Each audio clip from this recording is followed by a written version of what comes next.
Peace, family. It's your brother, Marc Lamont Hill. Welcome to Night School. Every night, Monday to Friday, here on the Marc Lamont Hill official YouTube channel, we give you Night School. It's not a podcast. It's not a TV show. It is a global classroom, and we break down the biggest ideas, the hottest stories, the most intense debates going on in the world. And tonight is no different. And I'm so glad to have two of my friends with me. They're here joining me as we talk about some of the biggest things going on in the world. I'm joined by David Johns and Hope Giselle. Good to see y'all. What's up? Yeah, I love it. We used to hang out on a channel that won't be named Valdemort style, but I will say that hanging out with the two of y'all over there let me know that we got a vibe over here. So hopefully we can hang out at Night School and talk, and we could let this stuff breathe a little bit. The first thing I want to talk to y'all about was Joe Biden. It was announced this week that Joe Biden and Donald Trump will be squaring off in a presidential debate on June 27th. That's no surprise. Presidential candidates debate all the time. The difference was this time, it didn't start off like a normal debate request. It started off like a boxing or challenge match or something. Look, listen to what Joe Biden posted on his Twitter. Two debates to me in 2020. Since then, he hadn't shown up for debate. Now he's acting like he wants to debate me again. Well, make my day, pal. I'll even do it twice. So let's pick the dates, Donald. I hear you're free on Wednesdays. Yeah.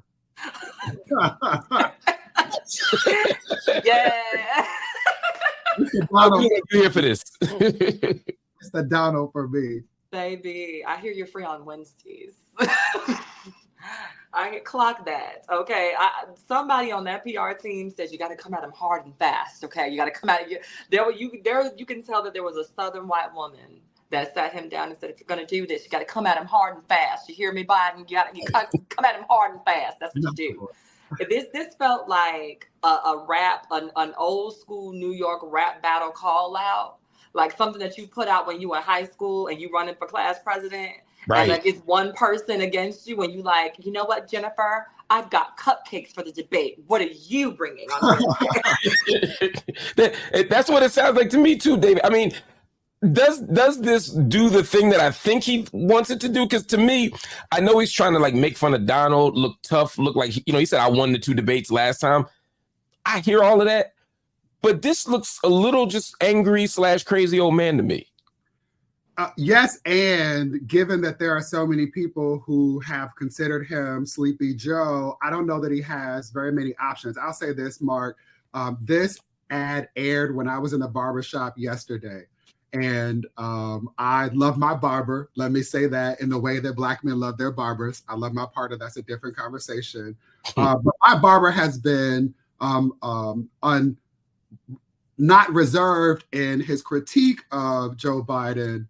And his words, to be specific, is that he likes tough talk. I'm excited in the way that I find too many people, not by the things that Donald says, but by the way in which he says them. And my barber and a number of other brothers in the shop were excited by this presentation given by our president. For me, there's a slightly different conversation that I want to have related to this, which is my frustration with the ways in which privilege and white racial actors work. And so at this point, typically, all of the candidates who are running for president would be provided an opportunity to debate. And one of the conditions that were agreed to for these debates to happen, there were two. One is that there would be no audience that would otherwise advantage the Donald, and that it would only be the two of them. Mark, we at MBJC have collected some data that I'm super excited about. And one of the things that it has found is that when you assume a two-party race or that there are only two parties in this country that matter, it misses parties and or candidates who matter to Black people. And so when we zoom out and acknowledge that there are other candidates, in spite of people's feelings about them, including Kennedy and Cornel West, those candidates are exciting to a part of the Black electorate. And their inability to participate in this debate will impact them negatively in their opportunity to run for president. And so my hope is that while we're laughing about the parts of this that are funny, we don't miss the ways in which whiteness works to prevent democracy from operating in ways that allow the plurality of those of us who are citizens to fully participate in the process. How much of that hope you think is about whiteness? Because I think it is. I mean, white men going white men all the time. Absolutely. It's about America just not wanting to acknowledge a third party. In other words, if it's Obama running against Trump, or Kamala Harris maybe is a better example running against Trump right now, I suspect we still don't see Green Party inclusion. We still don't see working people's part, the People's Party included, or these other parties. I feel like America, it just doesn't want to acknowledge that there are people who aren't Democrats and Republicans as a serious kind of idea.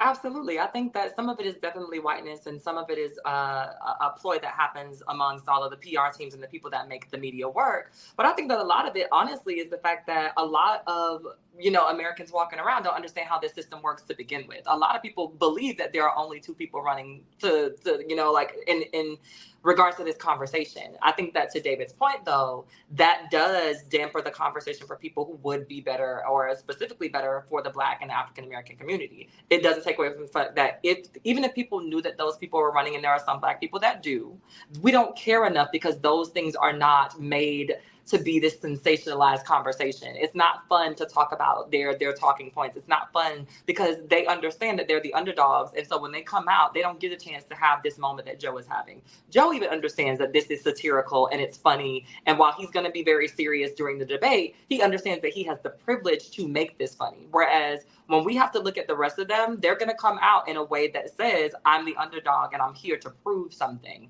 Joe and Trump don't have to do that. And I think that, again, to David's point, that puts the other candidates in a section where it's just like, well, y'all are not media funny. We don't find you all to be enticing. There's nothing there that, is headline worthy. And so they do fall by the wayside, but I'm not sure that that's a full white supremacist thing, more so than a media ploy that is just about the idea that a lot of us don't focus past 5 seconds unless it's entertaining. Well, let's both end, because let's remember who owns a lot of the mainstream media, right? It is folks who are white men, heterosexual, able-bodied. They show up benefiting from the systems. I'm not saying that they themselves are white racial actors. I'm just saying they look like white racial actors.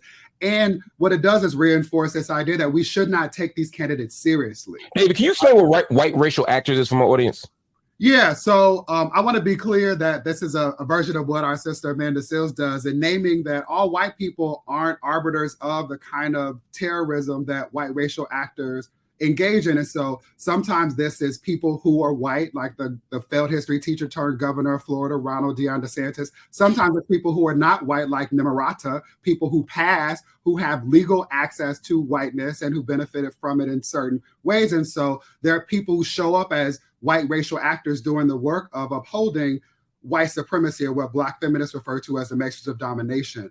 What I am trying to draw the connection here to make this point is that, like, when people are not positioned such that people believe they can win, they never really have a chance, right? And so, like, this is why we are in this scenario, Mark, that you pointed out, which is that third parties, which should be viable in this democracy, in any democracy, never really have the opportunity to, because systems are designed to prevent them from being considered seriously or otherwise having the opportunity to engage as other people do. That makes complete sense to me. Real quick, give me a final prediction. When them two square off on June 27th, what are we going to see? Are we going to see a serious debate? Are we going to see just a sideshow? Are we going to see them embarrass themselves? This is going to be a non-event. It's going to be anticlimactic. What do y'all think, starting with you, Hope, is going to happen when the actual debate happens? This is a 3-ring circus that's going to be full of receipts, screenshots, and everything else. I don't think that it's going to be something that we should take seriously at all. I would be very surprised if either one of them come in with anything other than hearsay, he say, she say, and snide remarks written by the queens of their camp. I don't think that this is something that the media is actually going to be able to digest as viable reasons to continue to vote for them at all. David, what do you say? I agree. I don't know how one debates a liar, someone who is allergic to facts and who speaks in auditioning sound bites. And I am saddened by what has become of political theater with regard to our democratic process. Ugh, I hear that, y'all. Hang with me. I want to talk to y'all in a second about another issue. Yesterday, or a couple of days ago, I talked about a Black father who had the parent of his child's bully jumped. I was critical of this person. I was not happy with that father's decision. Black Twitter had a different vibe. People in the night school audience had a different feeling about it. A lot of y'all had a different feeling about it. So I want to run this thing back and talk to David and Hope about it to get a sense of what they say. A 7-year-old girl who had to watch me and my brothers jump her daddy after school, I'm sorry. I know that was probably a traumatizing experience for you, but we kept asking you to stop bullying my daughter and you wouldn't listen. We sent letters home. We even had a meeting with you and your parents and you wouldn't listen. So now you know your actions have consequences. And since you too young to receive those consequences, you had to watch your daddy take those consequences. Get some therapy. You'll be all right. Get some therapy. You'll be all right. And then people again got mad at what he said. I got mad. Other people got mad. He offered a response to us. Listen to this. Y'all keep asking why I didn't fight this man one-on-one and why I got my brothers to jump him in front of his 7-year-old daughter. And the answer is simple. Life is not fair. You get jumped by responsibilities every day. Bullying is not fair because you're picking on somebody that's essentially a weaker vessel and that's smaller than you. So I wanted to make sure she saw what it looked like when a fight is not fair and you don't have no choice but to let somebody jump you, so she could get the concept of what she was doing. Sometimes kids learn from what they see and not what they hear. So I wanted it to be a visual experience, okay? I'm out here doing the Lord's work, okay? God is pleased with me whether or not y'all are. Wow. You get jumped by life's responsibilities is a wild sentence to me. And I think his kid is in the back seat right now. I don't know if it's the same daughter, but I'm like, I mean, he's standing 10 toes on this. What surprised me was how many people in my audience and on social media who otherwise oppose bullying, who are anti-violence, who challenge hypermasculinity, all that stuff, people who believe in restorative justice, all that stuff. And I see Hope. I know Black women well to know when Hope doing that nod up and down. It's like, I'm agree with everything you're saying, but there's a huge however coming. All them people were like, yes, that's what I want done. I would do the same thing. I hope. Please explain. And David, oh my God, I need y'all to explain to me why this is okay, because I am not following it. Okay. First of all, I'm gonna lean on David's shirt. Teach the babies, right? Teach the babies.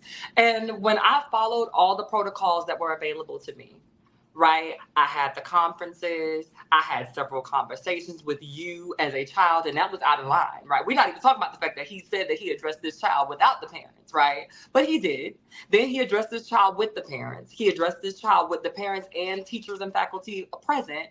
And then he allowed you to parent. And that parenting did not work for him because his child kept experiencing violence. And so what he did, because he could not come at you as a child and as a man, knowing that getting in the space where there's a young girl involved, he understood the risk factor. But there's no risk factor in whooping your ass, right? Because I've come to you as a man and I've stepped in, I've pulled you to the side, I've done all the things. And so since you can't control your household, I'm going to control you so that you feel more inclined to do better at being the leader of your home and being the leader of your child who is messing over my child. And I think that we talk about the idea of what it means to have trauma, and we talk about what it means to traumatize these babies. And we always talk about people walking away from it and being a bigger person. But that person that walks away is often left with trauma. As a Black trans woman who grew up queer, I walked away with trauma. I can still tell you what my bullies look like in great detail to this day. And it is because I was told to walk away, be the bigger person. Oh, they're not going to amount to anything. You're so smart. You're so talented. And that's cute. But I would have loved it if my mama came to the school and beat their ass, because that's what you need. And so now, because that I get. But hold, well, I get, like, all right, so somebody's bullying you in high school. You got a couple options. If I'm your parent, I'm not old enough to be your parent. I just want to put that out there. I got gray, but I ain't that old. I would tell you, and I dealt with bullies as a parent of a now grown child. There's a couple options. One, fight back. Mm-hmm. Right? I have no problem with you whooping the bully's ass. Right? I have no problem with you getting your cousin to come whoop the bully's ass. Mm-hmm.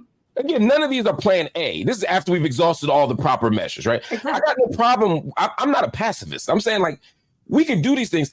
I think where it starts to get off the rails for me is if your mama or daddy doesn't come and whoop the bully's ass, but goes and finds the bully's daddy somewhere and whoops his ass. That's where it seems to me to be a little off the rail. Because we're 7. We're not in high school. No, but also like ain't no such thing as a fair fight. So at all. let's just start from that premise, right? Like Mark, what doesn't work for me is the abacus math, because that assumes that like both sides are fair, right? That it's like one child, or they got one cousin. What's problematic about all of that is the first part of your intervention, which is that like bullies exist because they leverage power over other people, a point that the father made. And so I just want to reframe how it is that we are processing this, acknowledging those two things. No such thing as a fair fight. And we have to do more to understand that often our responses to bullies are superficial at best and don't actually get at the root cause. The concern I have about all of what we're talking about and how this usually plays out is that like there usually is no end, right? If it's, you know, daddy and uncle jump this week, then somebody else is coming with somebody else the following week. And the concerns are usually, when I grew up in the 80s in Inglewood, at some point somebody's going to be dead, or this going to turn into some neighborhood beef. Or what if if somebody presses charges? To step back from the technical aspects of this, one, I want to shout out my boy Jason Parham, my frat brother Prentice Penny. And if you haven't seen the Black Twitter documentary on Hulu, everybody should see it. And I want to just name that some of what explains the response that people are having on Twitter, especially these contradictory responses, is the fact that this man talks good, he's handsome, and people like the fact that what he said rings well. And so I want to just put all of that out there because that's how I process this. And my hope is that after we get through talking about the superficial or surface level aspects of this, we really understand that we've got an opportunity to do more to address bullying culture and to ensure that kids can just simply be safe. And I guess that's what I'm trying to get at, because part of the fair fight thing I might disagree on. If two people are having a one-on-one fight and two people jump out the car and whoop their ass, to me that's excessive. But I get your point. In this case, it wasn't about fighting the dad; it was about teaching a lesson about bullying. Yeah, that 7-year-old who's a bully may be now traumatized for the rest of their life. Now I get it. The kid who was already traumatized, which is why they're a bully. Exactly. And so I'm thinking from a restorative approach. How do we get at the thing that's causing people to cause harm and make the person who is being harmed whole? I want to deal with both of those things and not prioritize them evenly. I mean, somebody's being harmed. That's the urgent thing. I'm with all of that. What happened, but I think that's what happened here. Like David said, it's often the trauma that's happening at home is often informing the way that the behavior shows up at school. And so my thing is also, now that we think about it and we're unpacking and pulling back the layers, who's to say that the father wasn't the problem and the reason for the bullying to begin with? So now that he's been humbled, he can go home and not do the things that have been causing her to feel like she has to go to school and lash out on somebody else. Maybe. In fact, I do understand that. The kid hates his dad. Keep on going. Whoop his ass tomorrow. It's usually the opposite. This is where, so I do want to name that I'm sure our Jesus is somewhere like how I get brought into this, but I think that's actually a part of the answer, which is that we need to go to like the church where people actually know how to pray and lay hands and figure out ways to have actual conversations with one another, because this ain't it. But this ain't what the brother was on. He wanted to be clear that he was trying to stand on business, and business looked like putting hands on somebody. And my hope is that there's still opportunity for the restorative conversation and work to happen on the back end. The other thing that struck me, there was a young man, his name is Sammy Touche. He's from Indiana. He's 10 years old. He killed himself this week. He was bullied at school, and he died by suicide on May 5th. It just came out this week, but the kids made fun of him because of his teeth and because of his glasses. Yeah. They said they reported this to school more than 20 times. Yeah. And nothing happened. I got to be honest with you. That resonated with me after this came out. I found this out later and I was like, God, so if I'm the parent, what do I do? Right? Because I have a very clear analysis of what I think you shouldn't do. I admit it. Right?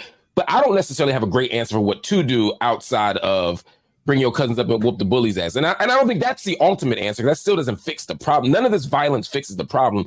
But again, we have to be realistic and honest about an imperfect world and say that sometimes you got to stop. You got to stop the bleeding. Like, you got to stop the pain. You got to stop the harm. And right now, my kid's getting effed up every day. I can't sit here and pretend that this is an abstract, hypothetical, academic discourse on it. So I hear that. I Hope is saying she would do the exact same thing as this parent. David, would you do the exact same thing? Possibly. And after whipping somebody's ass, I'd want to hold space for us to engage in the real work, Mark. So what I know is that my research studying the experiences of Black LGBTQIA+ students, often students who are assumed to be queer, trans, or gender expansive, says that the way that we think about safety in school is simply wrong, right? Often the response to bullying is to isolate the victim of that experience in ways that empower the bully, that don't identify or address the root causes of bullying. There's never an opportunity to do things that we as African people know work, which is to create community, to have conversations about difference, to celebrate the fact that all of us are different, and to find beauty in those facts. I'm saying this acknowledging that, yes, if someone were to put their hands on my niece Jordan or my nephews Jet and Jax, the Inglewood in me might be the first visceral response. And I would then follow that up with applying all of this education that I didn't learn to hopefully try and shift things in ways that are both meaningful and measurable. Agreed. Okay. Fair enough. One thing I know for sure, if any of our kids or relatives go to the same school, I'm gonna tell them to stay the hell away from y'all kids and relatives. Because I don't want no smoke. I don't want the DC coming out. I don't want the Inglewood coming out. I don't want no parts of nothing. I'm going straight back to the Coca Bean projects. I'm the nice sibling. You don't want no smoke with my sister. Oh man. I don't want none of that coming out. All right, speaking of coming out, an interesting video hit that was funny. You saw how he did that? An interesting video emerged on social media, actually on OnlyFans yesterday. I'm not an OnlyFans person, and most people I know who saw it didn't see it on OnlyFans. They saw it on Twitter, the clip on Sydney Starr's Twitter page. Sydney Starr is a very popular, I'm not sure, social media model, maybe, is actress, model. All of that is a stretch, both popular and model. That's a stretch. How would you describe Sydney Starr? I wouldn't, but I would know that she is someone who desperately wants to be famous.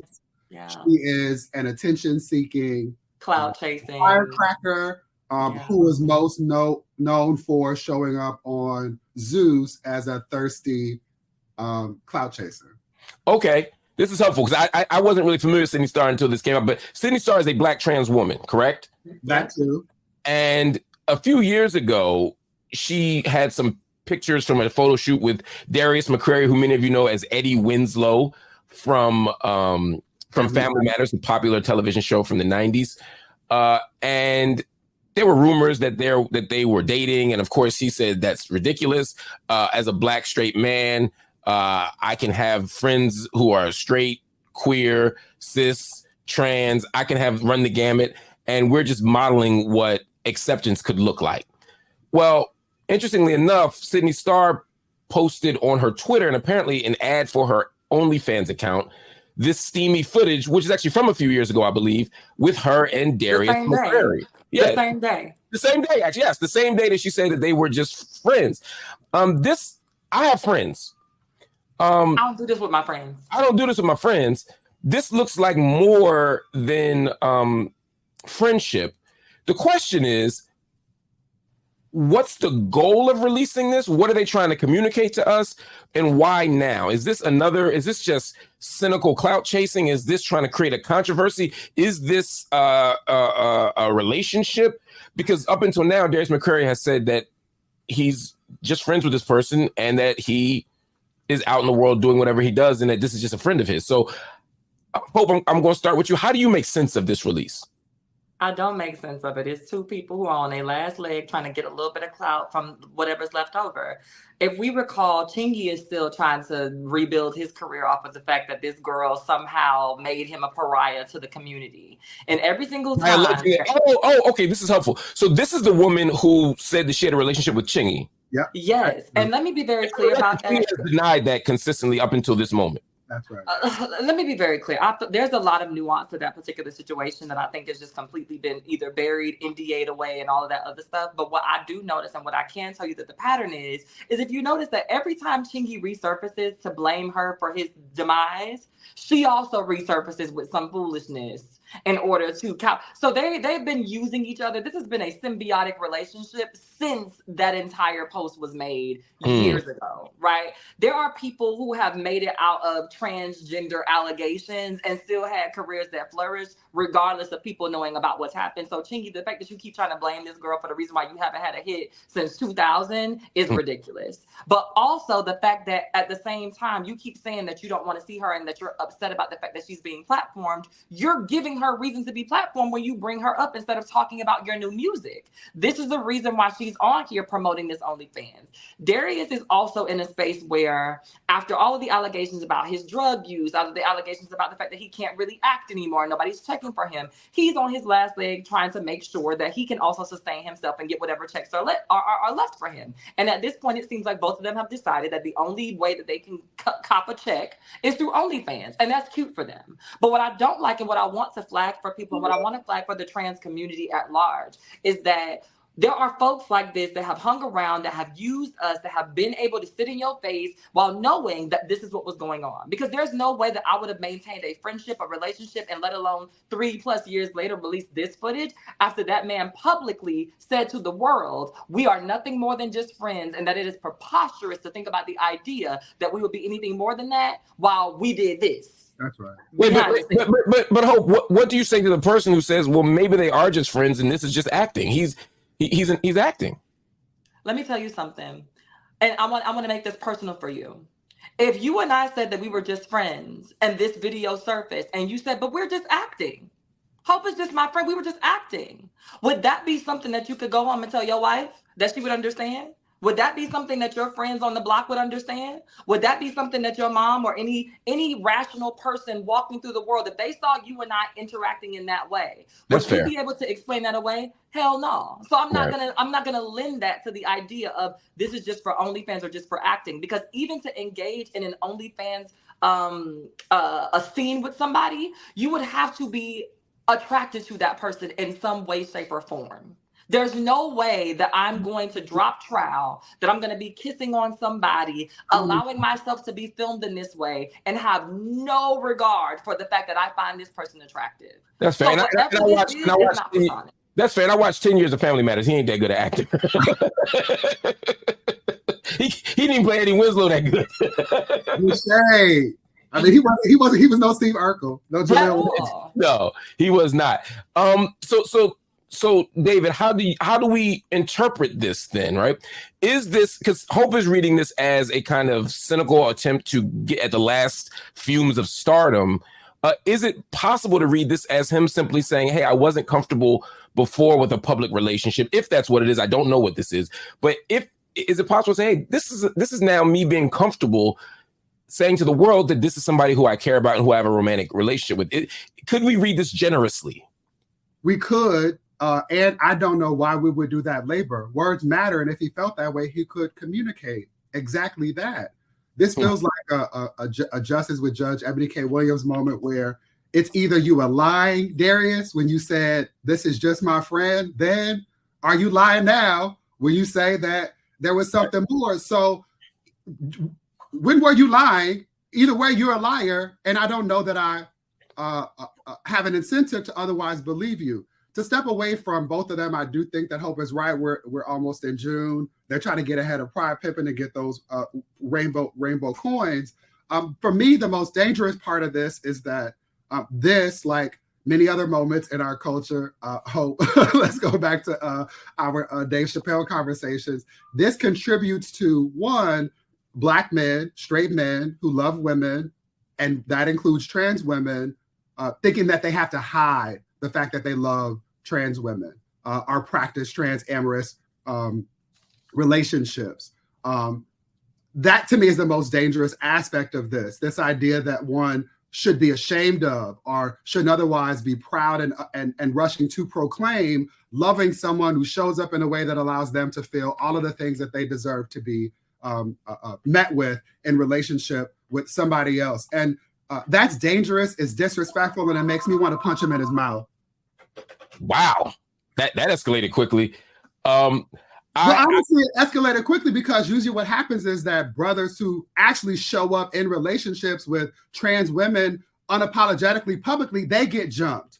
They get bullied, and it gets recorded on films. People watch them literally get terrorized for showing up in love because niggas do shit like this. Absolutely. And we have footage of that when it happened a couple of years back with a guy named Reese, who openly stated that he was in love with his girl that was trans, and he got jumped publicly on a Baltimore street. And we forgot that, but that was the thing that happened. We've had issues where there's videos that have been people telling their folks that they are openly into a trans girl, and then a group of their brothers, cousins, and everybody else come out of the room and jump them into submission. But then you have guys like this that can come and volleyball back and forth and say, oh, it was just for OnlyFans, oh, it was just for a coin, oh, I was just acting. And there's no consequence for that, except for the fact that you might be judged in the court of public opinion. Yeah, just keep it player. Keep it player. People have the opportunity to, as long as it's consensual, as long as you're safe and whatever that means for you, you're not impinging upon somebody else's ability to do what they want to do.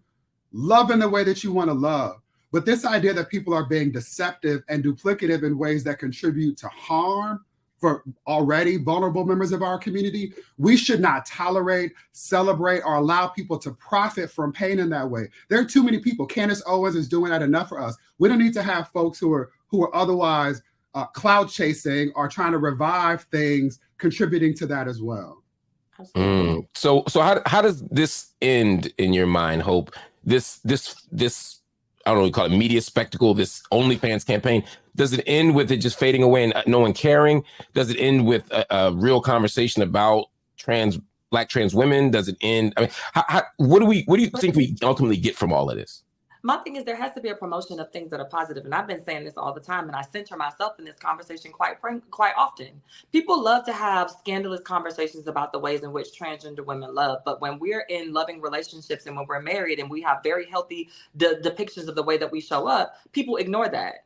I've been doing a full rollout for my wedding that has included 5 photo shoots in 6 different locations, all international, and have an entire movie coming out. And not a single blog has picked that up because it is not toxic. My husband is not ashamed of me. Nobody is scared to walk down the street holding my hand. But the second that these people get up here and there's some scandal and there's some weirdness to talk about and there's some shame to be concluded from it, y'all want to platform these stories about trans women because it comes with the ideation that we are not women, that we only embody the worst parts of what it means to be a woman, and that all we seek is attention. It's not about the ideations of attention. It's about the ideations of what you all want people to believe about us at large, which is the reason that Flame Monroe keeps getting invited back to the Breakfast Club, which is the reason that Sydney Starr is who she is in the world, which is a part of the reason why people only seek out Amaya Scott for her beauty and not for any of the things that she has to say, which is a part of the reason why Janet Mock has been pushed to the wayside, which is a part of the reason why whenever Angela Ross speaks the truth, she gets called a black bitch, which is a part of the reason why the only time that we see Laverne is when they want somebody that's going to be able to say the PC things that white people are comfortable with. But nobody wants to have conversations about trans people who actually identify and look just like all of the other cisgender women that you love, because to do that puts us in a space where you have to say that a woman is a woman is a woman, and nobody wants to do that yet. Wow. I think that's the period right there. Thank you so much for that. Before we go, I want to run one more thing by y'all. I was watching, as I always do, the high school and college graduation scene because I like good speeches. I love to find out who goes to the local high school, who goes to the local college and university, to inspire the youth, to give them direction, to give them ideas about how the world works, how the world should work, and how they can navigate it moving forward. Well, I bumped into one graduation speech from an NFL kicker, not the person I would necessarily expect to lean on for a speech. And here's what he said. congratulations on an amazing accomplishment. You should be proud of all that you have achieved to this point in your young lives. I want to speak directly to you briefly because I think it is you, the women, who have had the most diabolical lies told to you. How many of you are sitting here now, about to cross this stage, and are thinking about all the promotions and titles you are going to get in your career? Some of you may go on to lead successful careers in the world, but I would venture to guess that the majority of you are most excited about your marriage and the children you will bring into this world. I can tell you that my beautiful wife, Isabel, would be the first to say that her life truly started when she began living her vocation as a wife and as a mother. I'm on this stage today and able to be the man I am because I have a wife who leans into her vocation. I'm beyond blessed with the many talents God has given me, but it cannot be overstated that all of my success is made possible because a girl I met in band class back in middle school would convert to the faith, become my wife, and embrace one of the most important titles of all, Homemaker. That speech you just heard is from Harrison Butker. He is a kicker for the Kansas City Chiefs. He is giving a speech at a private Catholic university, Benedictine. So I don't think he surprised anybody. He's a hardcore right-wing Catholic who believes in, marriage between men and women and proper gender roles. He believes in the conspiracy against all the things. But if I were sitting in that audience, even as a conservative, even as a white woman who doesn't believe in dinosaurs, right? I mean, you might be, as I said, like say you're just some old school creationist, right wing. I still want to be able to get a job and have a title and not think that my destiny is consigned to the house. I mean, was this speech too much? Was this speech too far? For who? Right? We don't talk enough about white pathology and the trauma caused by whiteness. And here it was on display. Literally, my hope is that in these moments where we receive these gifts, where they say the quiet parts out loud, that people are processing critically and accepting the words that they are communicating. The legacy of so many mediocre white men in this country in particular, a country that we built for free, but also throughout the world, is lying to themselves about the violent ways in which they enroll people into believing that their only purpose in life is to serve and support them in their mediocrity. None of that is new. Anyone who is a student of American history and the lies we tell, including about niggas like Christopher Columbus, should not be surprised that this is how they actually feel. And in this moment where, again, you got him, the failed history teacher turned governor of Florida, the coon turned lieutenant governor of North Carolina, where you have people who are unafraid to move past dog whistling to saying it with their whole chest. We need to believe them. This is the, what Aunt Maya Angelou said, when people believe you, when people tell you who they are, believe them the first time. You should believe him and operate as such. And we should also check on his wife. I wonder if she has a system of care. Blink twice if you are right moments, because if he's going to say this in public, I wonder how he talks to you in private.